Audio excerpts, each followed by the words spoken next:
Is it okay? Am I audible? Yeah, clear enough.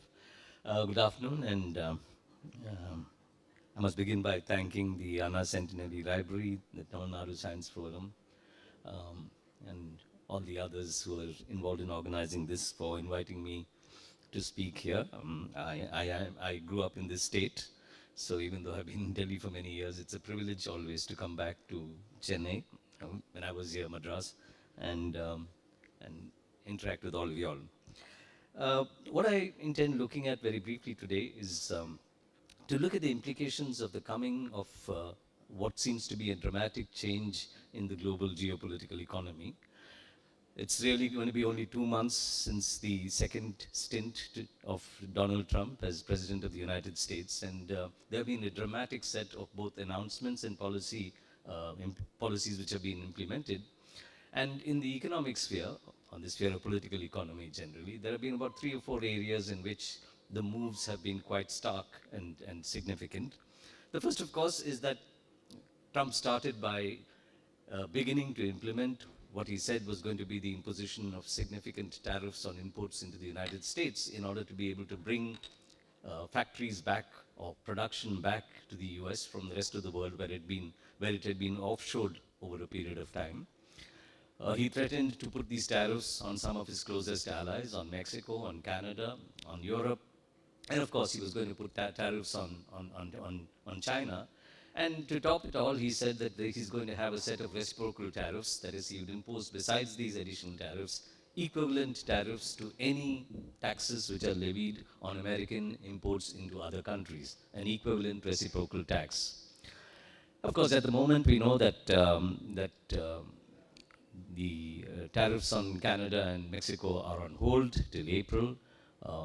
The 10% additional tax on top of what was imposed on China is in place across a range of commodities. There is talk that there's going to be implementation of the reciprocal tax in April, and basically the whole idea is that it's a combination of trying to assure the white working class, which voted for Trump to bring him back to power from what seemed to be almost criminal wilderness, given the cases which had been launched against him. So it is to appease the white working class in part, but it also is being weaponized as an instrument to achieve both economic and strategic goals, in particular in favor of American capital. The second tendency which we are observing is an extremely aggressive effort to demand trade and investment concessions on the part of competing countries or countries which are the trade and economic partners of the United States, including the countries in Europe. And this has gone to the extent of actually Trump demanding that he get access to territory or to facilities which vary from the Panama Canal to land which is the Gaza Strip, which he wants to convert into the Riviera, to Greenland, which he wants to take over, and he said that he's going to actually send the military in. But basically, taking an extremely aggressive stance in terms of saying that I want access to facilities and territory, which is going to improve the status on the position of US capitalism as a global hegemon. The third aspect which we observe is that along with this tendency to demand these kinds of or making these kinds of statements with regard to territorial ambitions, we seem to have a tendency on his part to identify areas in which there are crucial critical minerals which are important from the point of view of the new stage we are in terms of industrial transformation. That is, we basically are looking at areas which have critical minerals which go into, let's say, the new energy sectors and so on. So he wants that in Ukraine. He wants that. He wants a deal with Ukraine in which, in return for ending the war in Ukraine and giving some degree of security, which is of course going to be financed by the Europeans and not by the US anymore, he actually wants to take the critical minerals as a payoff for his role in Ukraine. He wants to do the same thing in Greenland. where cryptolite and such other critical minerals are available. And he's trying to do that wherever he thinks that it's possible for him to get access to these minerals on terms which he sees have to be special, given the role of the United States as markets for these countries globally. And finally, what we have is that he wants to, in some sense, while he has this aggressive tendency with regard to trade and investment, etc., he's taking a position that he wants to withdraw America's role as the global police person, that he doesn't want America to be the policeman of the world and finance that. He wants countries in Europe and Japan and other countries to finance their own defense. And he says that it's been a free run for too long. So in some sense, he's to achieve his goals, which includes, of course, finding new markets. He's got to an extent where he's taking positions with regard to Russia, which is completely in opposition to the role which Biden took, or the previous president took, the position which NATO took. And of course, he's basically saying that I'm going to have a transactional relationship with Russia in order to get myself benefits for American capital. And I'm not interested in continuing this relationship with Europe, which has been exploiting our markets and not paying for its own defense. So we're going to dump Europe, and we're actually going to be in a situation in which we can actually sleep with the enemy, which is basically to arrive at a certain agreement or relationship with Russia. We can have a position which says that, listen, there might be something positive about this from the point of view of bringing the war to an end, but it is, as far as the relationship between the United States and Europe is concerned, a complete break with what we had in the past. And we now even have a Security Council resolution in which France, Britain, etc. abstained from voting, even though the vote was going against their position on Ukraine. So put all of this together, and basically what we seem to have is a fundamental transformation of the relationship between what is still, even if a weakening and waning global hegemon, the relationship between the global hegemon of capitalism and capitalism itself. That he seems to be in a position that, taking the position that in order to save American capitalism from itself, what he's going to do is adopt an aggressive posture with regard to trade, investment, territory, minerals, and so on and so forth, to actually create a whole new neo-colonial environment on behalf of US capital.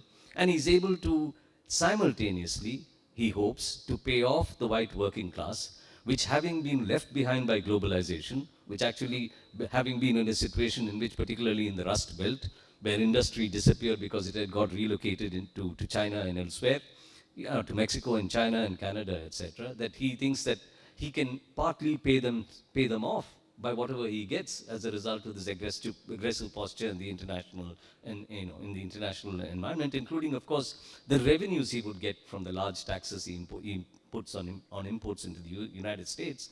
So he pays off the white working class, but as we can see, that he is facilitating the capture of the US state by big capital.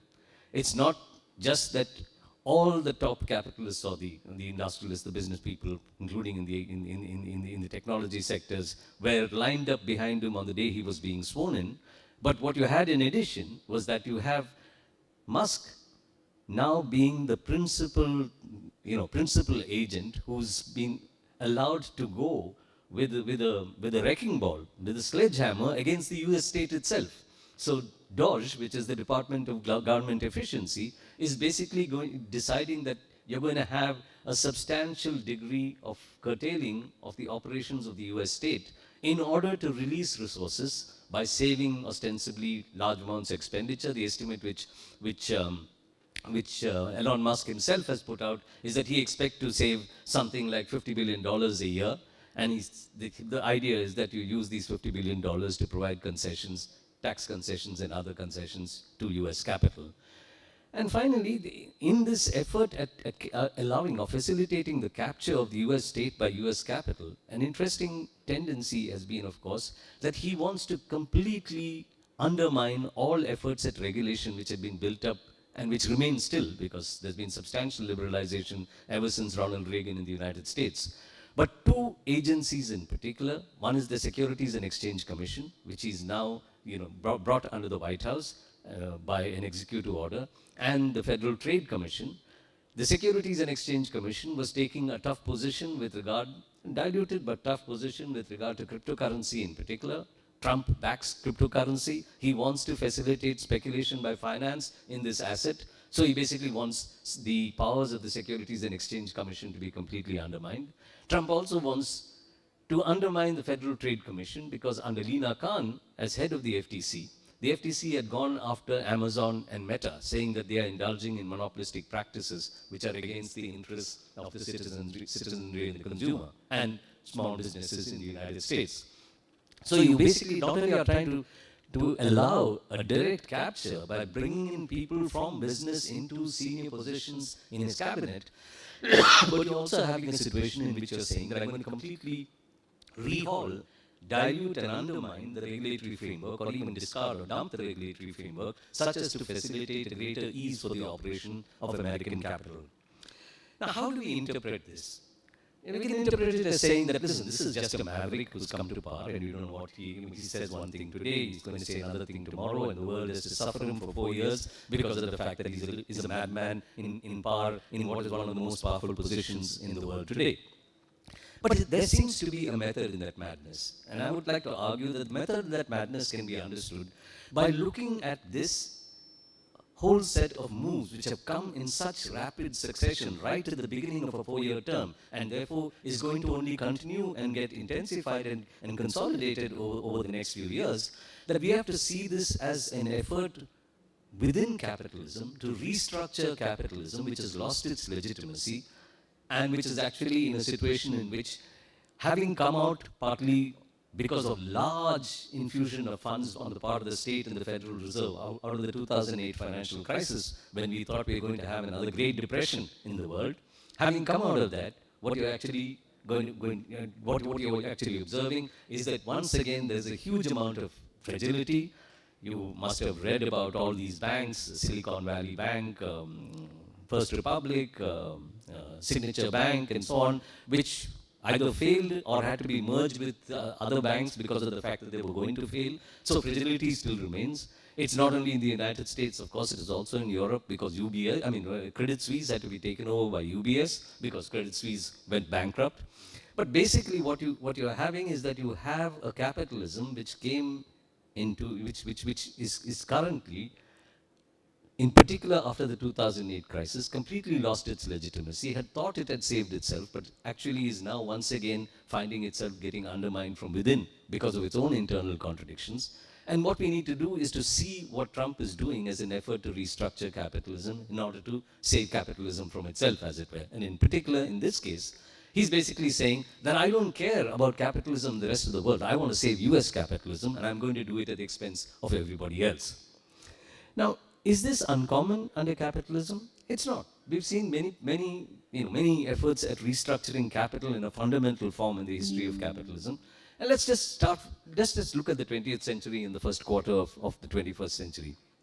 We know that the first major effort to restructure capitalism came after the Great Depression of the 1930s, when 25% of the American workforce was unemployed, when it was very clear that markets were not functioning, that capitalism as a system is ruined with contradictions. There was a Soviet Union which at that point of time was doing quite well. So there was a threat that the Great Depression and the consequences it had for the working people of the United States is going to actually unleash revolutionary fervor of some sort. So there was huge pressure, and we had President Roosevelt, who came to power in 1933, and then in 1934 began a process which is broadly called the New Deal, to restructure capitalism. And what he did was brought into capitalism the idea that you can't leave capitalism to itself, to the market, to be able to resolve its deep contradictions. What you need is the state to intervene. The state must intervene with strong fiscal policies, with expenditure policies, financed, if necessary, by borrowing. And they began to do this. Within a few years, unemployment in the United States under Roosevelt, under Roosevelt's New Deal, which of course was theorized in some sense or got the support of the theories of John Maynard Keynes, and therefore is spoken of as the first instance of the Keynesian revolution being implemented in practice. So you had a situation in which you had a complete turn, where instead of believing in the role of markets as being capable of generating full employment, you said markets can never generate full employment, and what we need to do is the state to come in and ensure that you can push the system towards near full employment at least. Now, it's true that unemployment came down. It came down to 10%. But it was not because of what happened only as part of the New Deal that America managed to save itself from the Great Depression and its consequences. It managed to save itself from the Great Depression and its consequences because of the Second World War and America's entry into the Second World War. Because there is no economy like a war economy in which the state is in complete command of the system. So you put the state in complete command of the system because of the fact that you were engaged in war, you were brought into the, or you decided to enter into the Second World War, and that Second World War allowed you to pull yourself out of the Great Depression. Besides the New Deal, but more important than the New Deal, was the role of war in saving capitalism from itself at that point of time.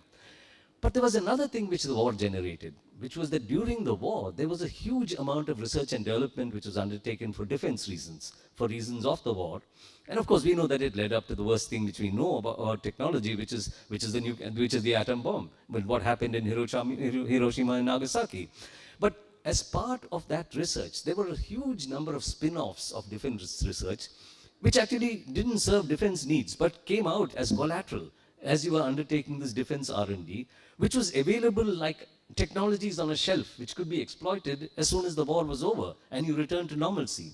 So the so-called scientific and technological revolution, which came in the period after the Second World War in the United States and in other countries, was a scientific and technological revolution which was based on the spin-offs of defense research and the technologies it generated during the period of the Second World War.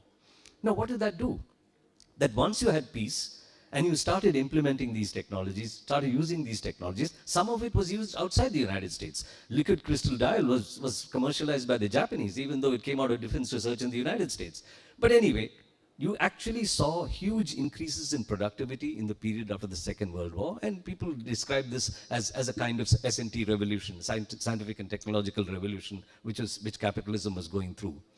Now, these two things, coming out of the depression because of the Second World War and getting yourself rapid increases in productivity because of technological spin-offs in the Second World War, meant that capitalism, as a result of what is seen as Keynesianism and the New Deal, got restructured and entered into a phase which we describe as the Golden Age.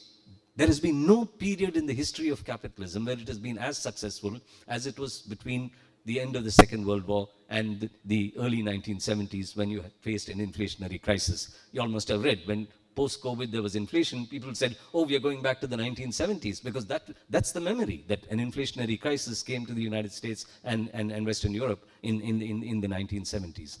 But during this period of the Golden Age, because of the rapid increases in technology and because of the intervention of the state intervened even in a way in which it pushed the system towards near full employment. Now, normally when a system like capitalism goes towards near full employment, because now workers are strong, because you're near full employment, unions are strong, and therefore you end up with a situation in which there's no real fear of the sack. The threat of the sack doesn't apply anymore. Wages tend to rise. If wages tend to rise, prices tend to rise because capitalists are going to protect their profits. So you get a wage price spiral, and that could result in inflation.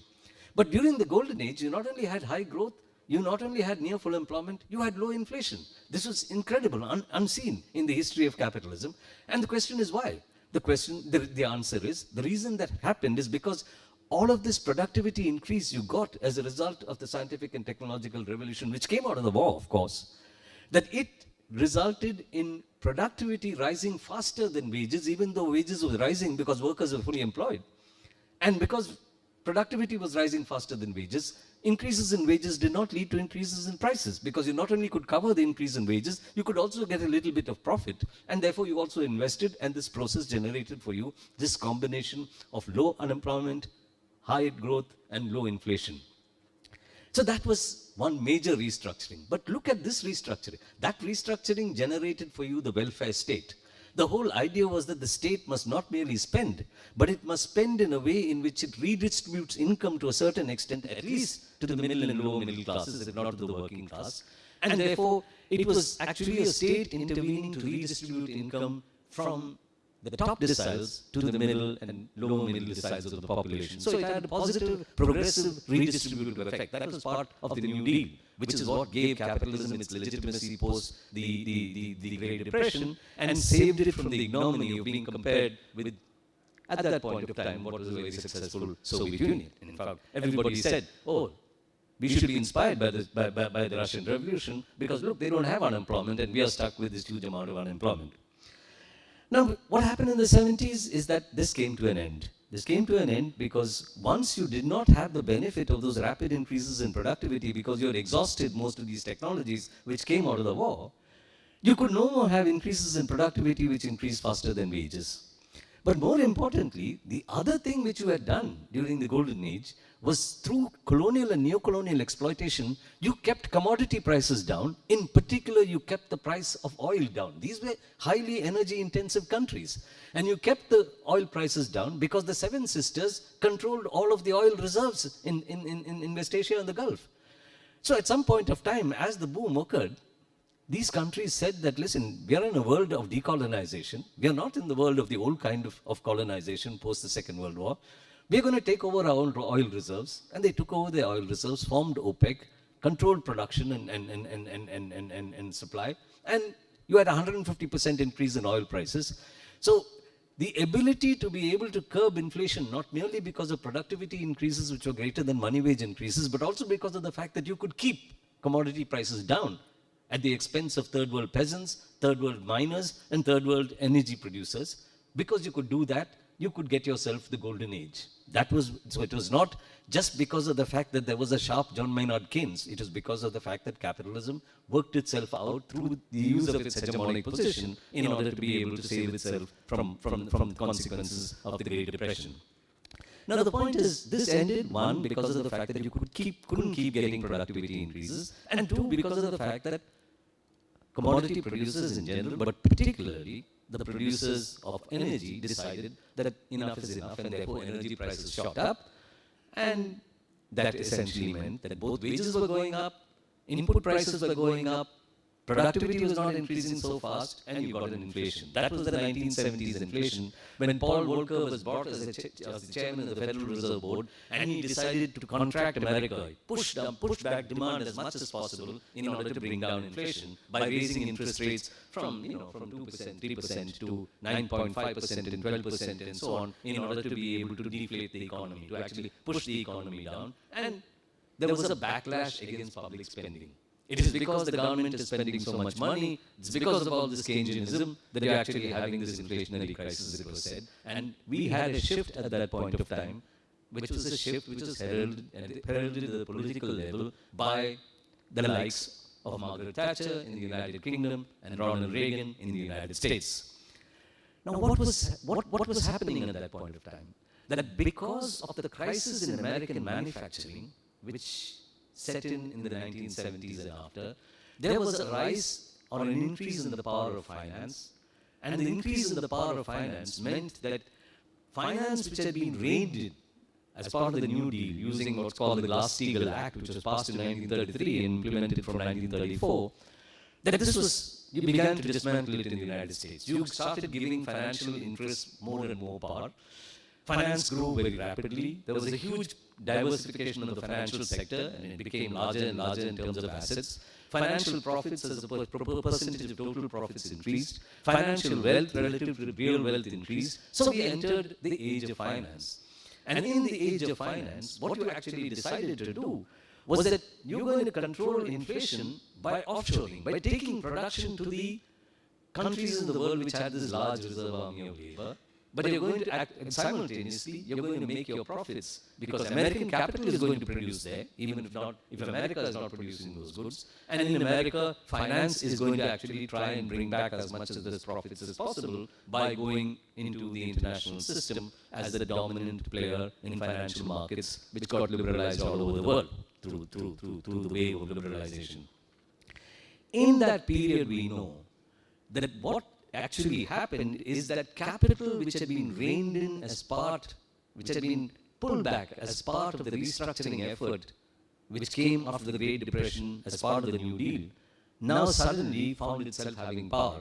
And you begin to see exactly the opposite of what we saw after the Great Depression. The crisis of 1970s resulted in the state giving more power to capital and redistributing income now from the bottom deciles of the population back to the rich, to the top 1%. You look at any curve of the post-tax distribution of income in the United States and look at what's the share of the top 1% or the top 5%, you'll see a huge increase in share between 1968 and about, let's say, 1991. By that time, there had been this huge engineered redistribution of income by the state from the bottom to the top. Okay? You do that kind of thing and you give finance profits, but how does finance make profits in a world of that kind which is hollowed out without manufacturing? It does it by speculation. So we had the banking crisis of the 1980s. We had the dot-com bust. We had the savings and loans crisis. We had the debt crisis in Latin America. We had, of course, the 2008 crisis in the global financial crisis. We've been in an era of continuous increase in prices. If you look at the average number of bank failures in America between 1954 and this is after the war, 1954 and 1985, and 1985 till about the end of the 1990s, it had gone up 25 times. There were 25 times more bank failures every year in the latter period because you had this speculative wave. But what happened in 2008 was that in 2008, the speculation went so far that you actually had the possibility of getting one more Great Depression. But unlike what happened at the time of the Great Depression, unlike what happened at the time of the Great Depression, this time you had no New Deal. This time the deal was the Federal Reserve and the Treasury of the United States would pump money into the financial system in order to save the banks. Not save the people who were being thrown out of work, but to save the banks in order to save capitalism, which meant saving the capitalists, not really saving capitalism. And we know the consequence of that. It's a huge loss of legitimacy. No more can you say that a world dominated by finance is a safe world. It's a world which is full of speculation. It's not a world which is transparent, which is characterized by norms of behavior and accounting principles which are the best, which all countries must adopt. It really is one where you get the worst forms of speculation, but speculation which leads to crisis, which damages the system. But you are not going to go back. You're actually going to save capital, not save capitalism, as you tried to do at the time of the New Deal after the Great Depression. Now, if you do that, are you resolving the problem? No. As I said, the fragility is still there. We know that even though the American economy has been doing poorly after 2008, we've had the longest boom in the New York Stock Exchange. Financial speculation and profits continue. We know that Silicon Valley Bank, which was considered to be this really successful bank in Silicon Valley, servicing the startups of the United States of America, collapsed. It went completely bankrupt. There is this fragility, and therefore you are not in a situation where that restructuring has actually been completed. It's not a restructuring in which you can do very much in terms of restoring growth. If you want to restore growth, you must now once again engineer a redistribution of income from the top deciles of the population to the middle and lower middle. You create demand, the demand is going to generate growth, and people are not going to actually generate demand on the basis of borrowing from the banks, resulting in this huge amount of increases in household credit, till you get a rising share or percentage of defaults and a crisis in the system. So, seen in that, if you're not going to do a new deal, if you're not going to change the engineered redistribution of income in favor of the top deciles by now actually as a part of the response to the crisis and the loss of legitimacy of capitalism, actually put money back where it should go if you want the economy to function well, and if you do not want to bring the state back in, then what do? You need to find some way in which you can actually try in maverick fashion, make the system work, some legitimacy. But you're not giving it legitimacy. What Trump is trying to do is saying that, okay, I can't make the whole of capitalism work, but I'm going to try and make American capitalism works. And I'm going to make American capitalism work at the expense of everybody else, not just at the expense of American workers, not just at the expense of less developed countries, not at the expense of the countries which are faced with huge debt crisis and therefore are faced with deflation, but also at the expense of Canada, of Mexico, of my closest allies, of the United Kingdom, of Europe.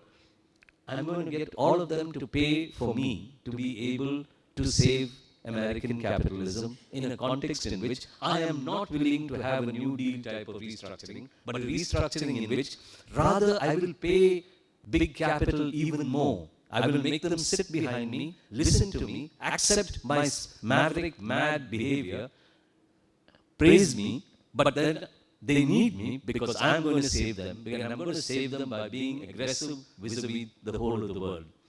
Now, obviously,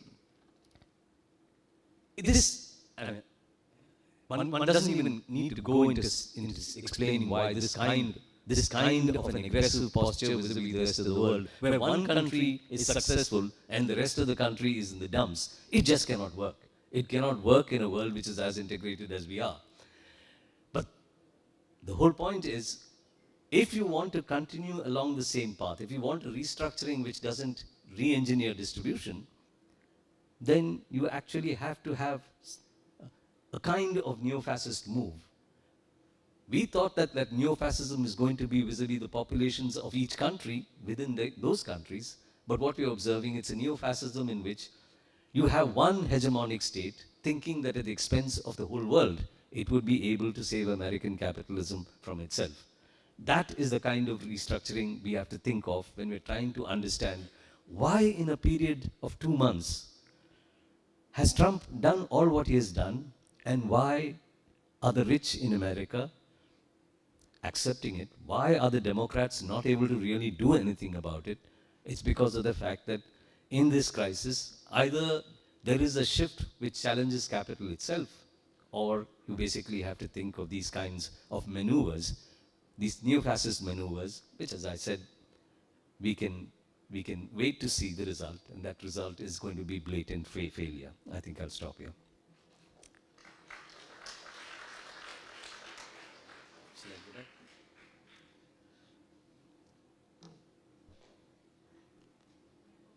Yeah.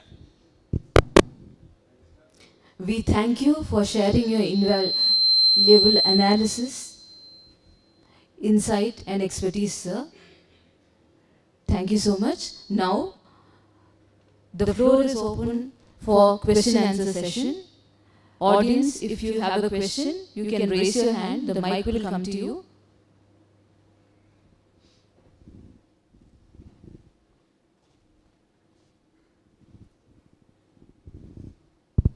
Thank you, sir. Since Trump came to power and right before that, the value of the dollar has been increasing, or that's what is being said. But some people are saying, no, that's not what's happening. The rupee value is falling. So in the international market, in comparison to the dollar, the rupee appears value lesser.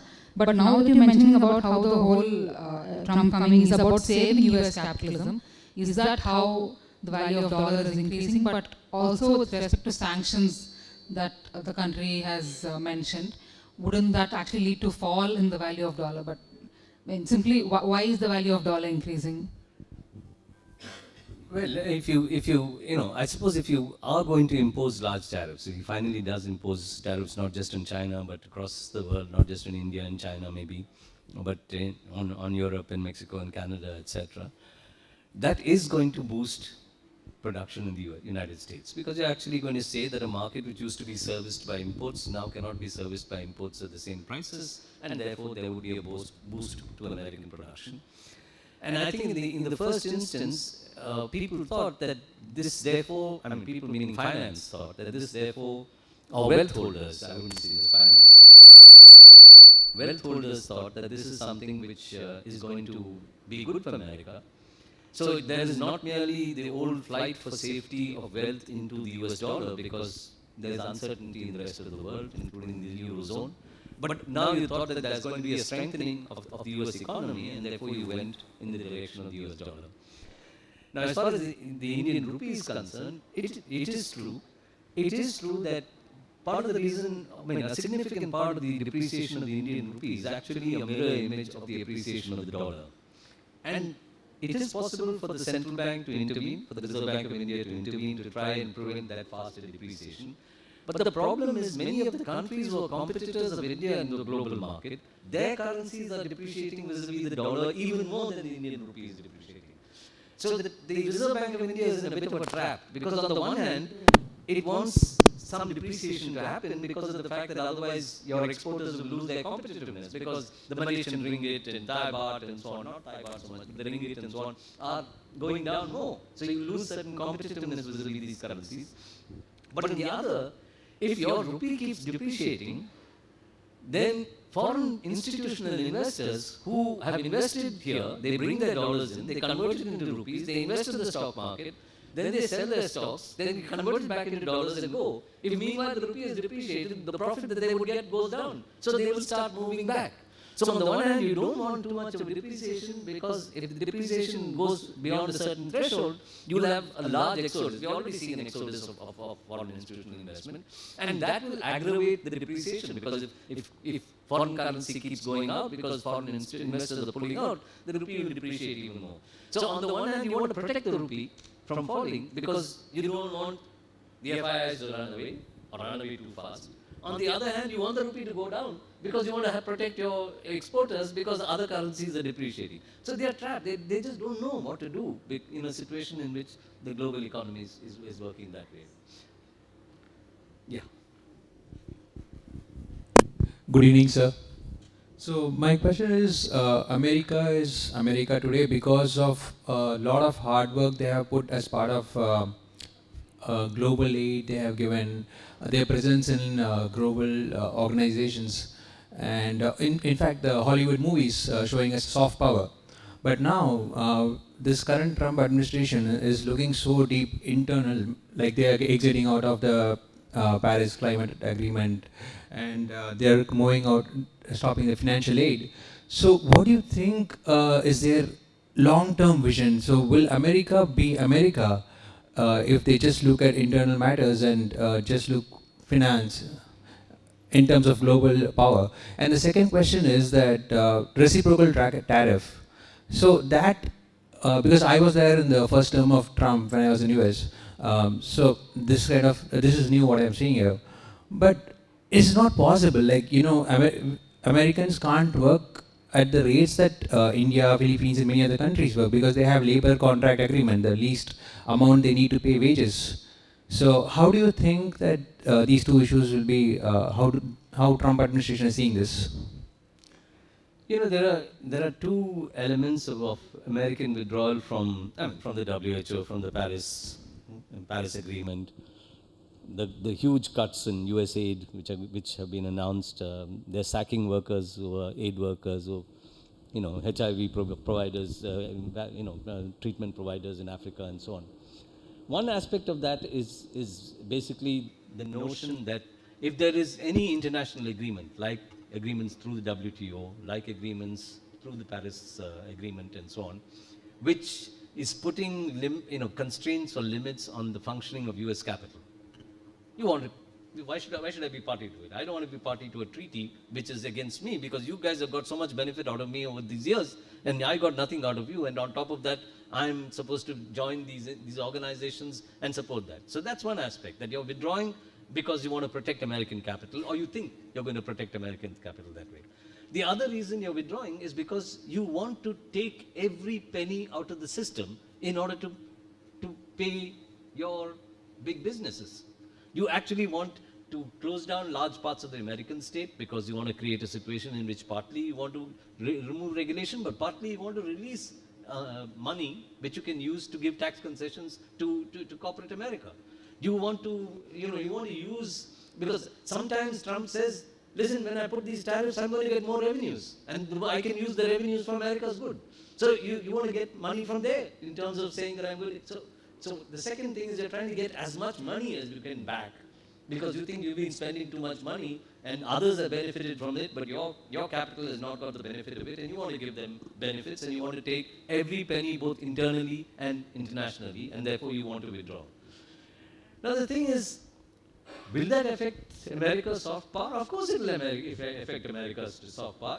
More important than that, if you actually turn against your own allies, there will be no trust. I mean, how can you be a global hegemon if you're telling your allies, I'm going to walk out on you? But the point is, you can have a belief that, listen, what I need is not soft power. What I need is hard power and cunning diplomacy. I'll sleep with the Russians in order to fix the Europeans. I will tell Greenland, I'm going to, if you either give me Greenland, I'll tell Denmark, you either give me Greenland, or I'm going to send my army to Greenland. So you have this kind of a, you're saying that I'm not going to allow you to call the Gulf of Mexico, I want it to be called the Gulf of America. And if Associated Press does not agree to calling it Gulf of America, they cannot attend press conferences in the White House. So you got this huge aggression in which you're saying that I'm going to use hard power. But I'm not looking for soft power because I want this money back, because I want to pay off my capitalists.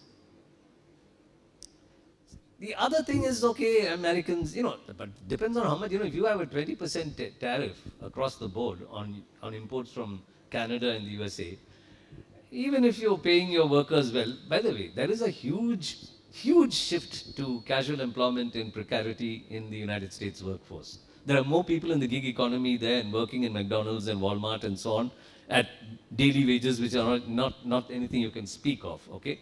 And there are some states which have tried to impose some kind of a minimum wage. In most states, the minimum wage is extremely poor. But, okay, even granting that there are certain areas in which you're providing them certain benefits and so on, and you have a workforce which has got attuned to that, if you put a 20% tax, the price of imports are going to go up by 20%. That should be enough to protect you, and otherwise you turn against your workers.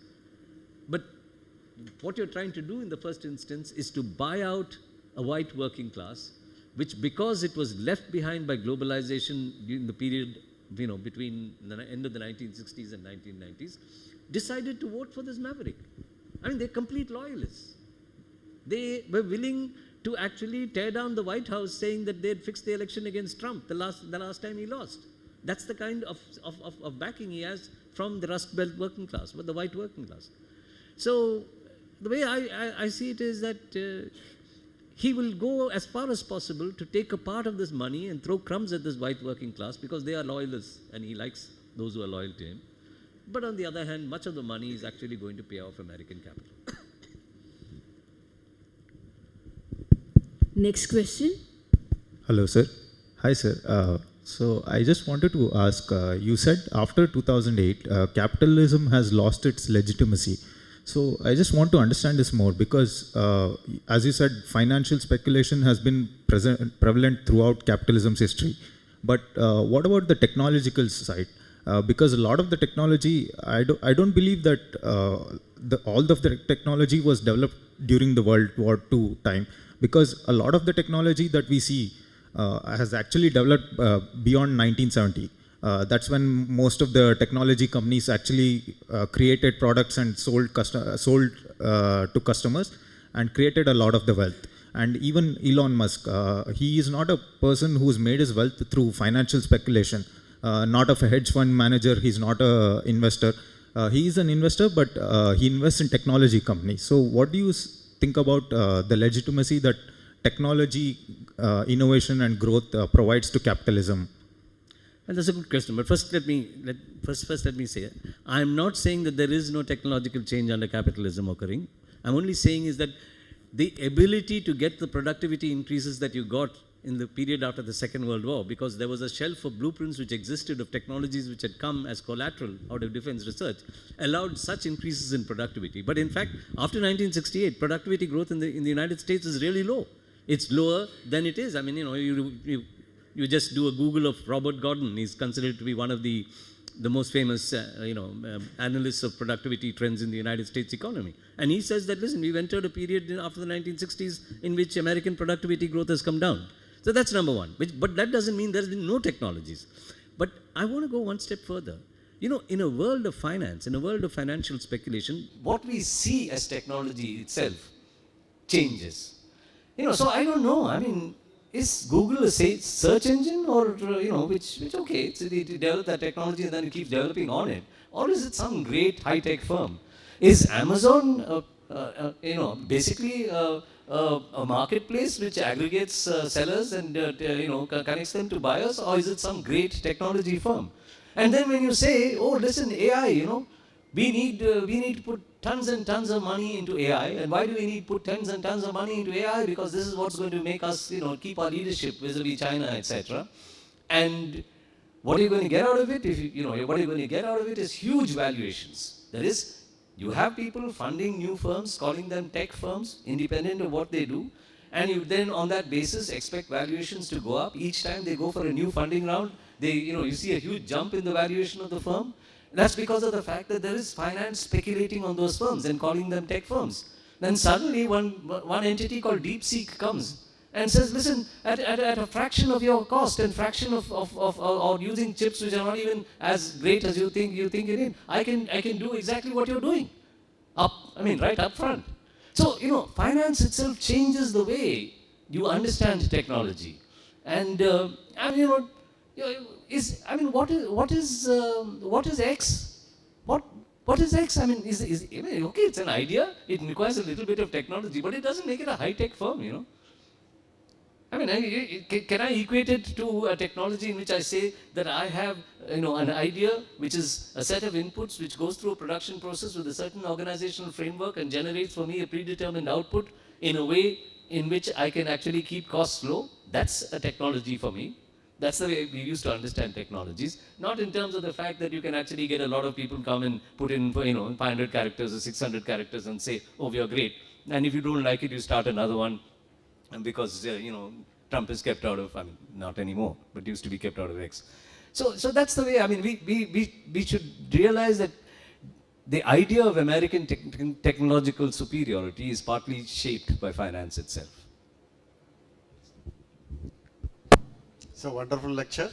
It gives an excellent overview of the American economy. So I have one question on that. Now, you said that they are facing crisis because they are transferring money from the bottom to the top. Apart from that, we find that there are huge trade deficit the country is facing apart from the federal deficit. Because of that, there is a possibility of losing the status of global currency, American dollar as a global currency. Is that added upon that? Is it also added upon the entire crisis? That's my question.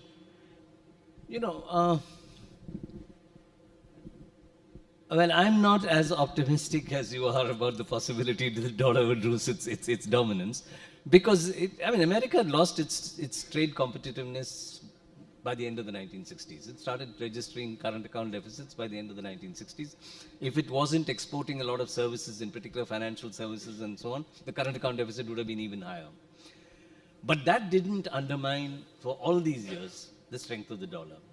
Because the strength of the dollar comes from the fact that it is the global military hegemon. Okay? Now the thing is, and therefore the world's wealth holders, including wealth holders in a country like China, prefer to hold their wealth in dollars rather than hold their wealth in RMB or in euro or in yen or whatever it may be, because of the fact that they think that this is the safest, dollar-denominated assets are the safest assets in which I can keep my wealth, because I want to protect my wealth. Okay? So long as that is the case, and that trust and faith comes because of the military prowess of the United States of America and its willingness to exercise that prowess when needed, you're not going to see, unless that changes, you're really not going to see a significant undermining. But it is true that what is happening is not so much that, there's a China, of course there's China, there's a BRICS and so on and so forth. But what is happening is sanctions. If, as part of sanctions, America keeps moving countries out of the dollar network. If you say that, listen, you're Russia, you're fighting in Ukraine, I'm going to take you out of SWIFT. You can't use the SWIFT network for financial transactions. So a country which is trading with Russia cannot pay in dollars through the SWIFT network because sanctions apply to, and not just it applies to Venezuela and so on and so forth. So if you do sanctions, then what happens is these countries have to find ways, because people won't. Look at it. India imports crude from Russia after all the Ukraine war, and then processes it and sells hydrocarbon products to Europe, because it's getting crude cheap from Russia, because Russia is trying to find partners. The point is then, what about the payment system? And then you say, okay, let's try and have some bilateral payment settlement system. Or countries say with China, let's have a bilateral payment settlement system.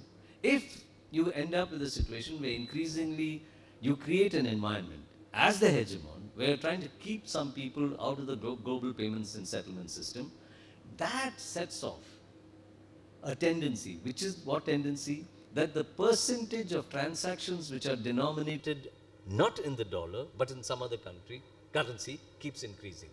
So the larger the percentage of the share of global transactions getting denominated in non-dollar currencies, that is weakening the dollar. So it's not weakening the dollar because of the current account deficit of the United States. It's weakening the dollar because the United States is trying to say that by just saying that you cannot be part of the dollar's payment and settlement system network, you will be finished in the global economy. You're not finished. You continue trading with countries. You continue selling them, military equipment. You continue giving them oil. You continue giving them, whatever else you're giving them. And that is what I think is really one area in which the weakness of the dollar comes from. That you're forcing the growth of a non-dollar denominated transaction economy. So let us have the final question from the audience. Sir, talked about BRICS and an alternative currency which will be emerging shortly. And you told about that the dollar is being kept very high and it is facilitating the markets, capital markets. On the other hand, it is also destroying the capital what we used to borrow from LIBOR, which is around 2%. LIBOR is nothing but London interbanking offered rate. Yes. So supposing we borrow at 70 rupees and we keep it for 5 years and repay it at 86, will it create a burden on us? Why the government is not looking on that? And number 3, Trump is full of theatrics. I think that tariff war will not pay for him because the BRICS is there to support the other countries also. If they're not going to do business with America, probably they might shift to BRICS. And what is your take on that?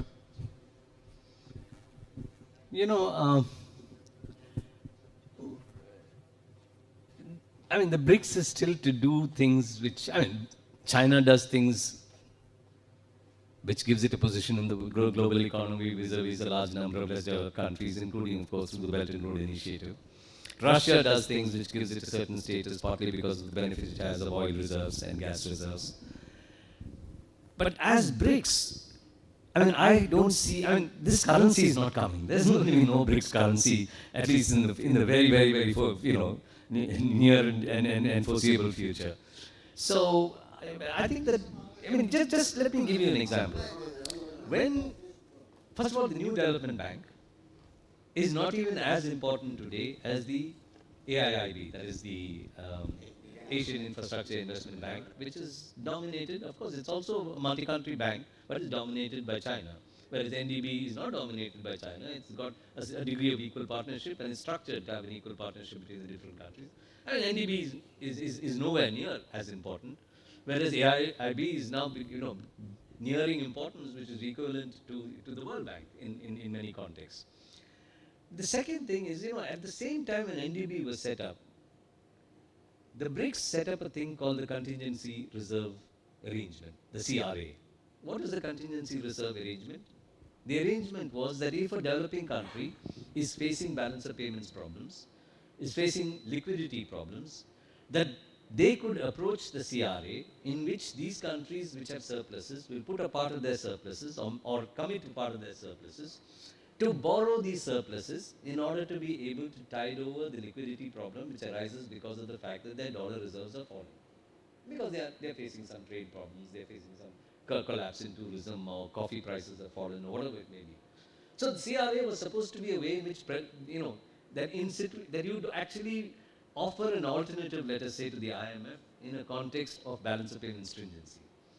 But when they drafted the CRA, they basically said that, listen, if you really want to get money from the CRA, you must go and first take up a program under the IMF, and the IMF must certify that you're adopting policies which will restore stability in your economy, in your balance of payments, then we'll give you money from the CRA. Now, if I'm a developing country, and I have to go to the IMF to get a certificate by entering into a structural adjustment program or a stabilization program under the IMF, in order to get money from the CRA, why would I go to the CRA? I'll just go to the IMF. So, why are they doing that? They're doing that because of the fact that they don't want to set up a surveillance and monitoring mechanism of their own to see whether the money they're giving is not being, blown up to build the tallest tower in the world or something in the middle of Colombo, wherever it may be. But why are they not in a position to be able to set up that scrutiny and that monitoring and surveillance agency? It's because they don't trust each other. That China doesn't trust in India, and India doesn't,